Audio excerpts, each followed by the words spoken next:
सुचित्रा सेन। आप देख रहे हैं वर्ल्ड पर्सनालिटीज।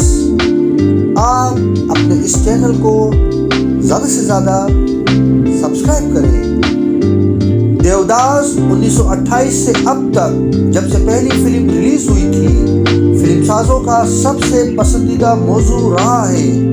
1936 में देवदास इसके पहले हिंदी वर्जन के यूनिट में बमल राय पीसी बरवा के पब्लिसिटी फोटोग्राफर की हैसियत से शामिल थे। इस वक्त इन्होंने इस अज़म का इज़हार किया था कि इन्हें जब भी मौका मिला वो देवदास ज़रूर बनाएंगे। इन्हें ये मौका 19 साल के बाद नसीब हुआ। इससे पहले वो 1953 में दो भीगा ज़मीन और 1954 में बेराज बहू जैसी इनकलाबी सोशल फिल्में बनाकर मुल्की और गैर मुल्की एवार्ड्स हासिल कर चुके थे। इन्होंने 1955 में जब देवदास बनाने का ऐलान किया तो मरकज़ी किरदार के लिए किसी का इंतखाब इनके लिए कोई मसला नहीं था। इनका पहला और आखिरी इंतखाब दिलीप कुमार था, जो बना बनाया देवदास था। असल मसला पार्वती यानी पारो और तवाइफ चंद्रमुखी के किरदार के लिए हीरोइन और साइड हीरोइंस के इंतखाब का था। इसके लिए इन्होंने सबसे पहले पार्वती के किरदार के लिए मीना कुमारी और चंद्रमुखी के किरदार के लिए नरगिस का इंतखाब किया, लेकिन मीना कुमारी के लाख चाहने के बावजूद इनके शौहर कमाल अमरोही ने कुछ ऐसी कड़ी शर्तें आयद कर दी जिन्हें पूरा करना किसी के बस में नहीं था।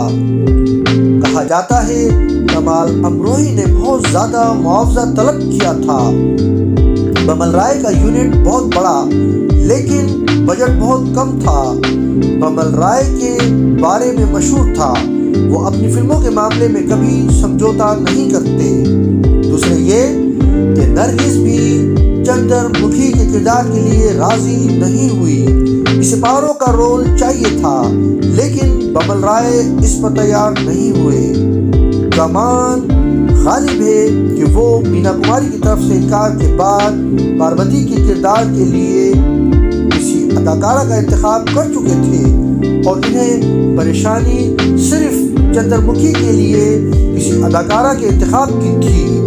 लिहाजा इन्होंने चंद्रमुखी के किरदार के लिए बीना राय से रब्ता किया, लेकिन बीना राय को भी चंद्रमुखी के किरदार से कोई दिलचस्पी नहीं थी। हाँ, वो पारो के किरदार के लिए तैयार थी, लेकिन बमल राय इस पर राजी नहीं हुए।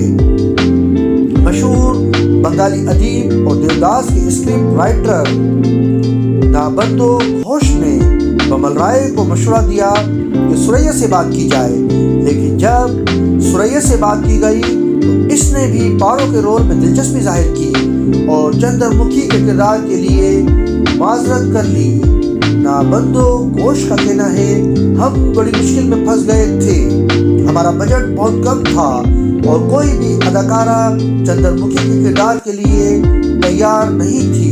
वो सब पार्वती के रोल के लिए आपस में लड़ रही थी, लेकिन इनमें से कोई भी अदाकारा बमल राय को मुनासिब नहीं लग रही थी। इनके जहन में कौन सी अदाकारा थी ये कोई नहीं जानता था। वो सिर्फ चंद्रमुखी के किरदार के लिए परेशान थे। इन हालात में एक दिन वजंती माला बमल राय से मिलने आई। वो एक उभरती हुई रकासा थी और बतौर अदाकारा हमारे लिए नाकाबिले कबूल थी, लेकिन इसने हमें इस मुश्किल से निकाल दिया। इसने कहा, अगर आप समझते हैं कि मैं चंद्रमुखी का किरदार अदा कर सकती हूँ तो मैं इसके लिए तैयार हूँ। हमने बहुत मजबूरी में इसे कबूल कर लिया क्योंकि हमारे पास इसके सिवा कोई चारा नहीं था।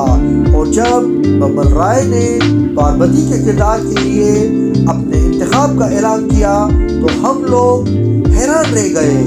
वो थी सुचित्रा सेन।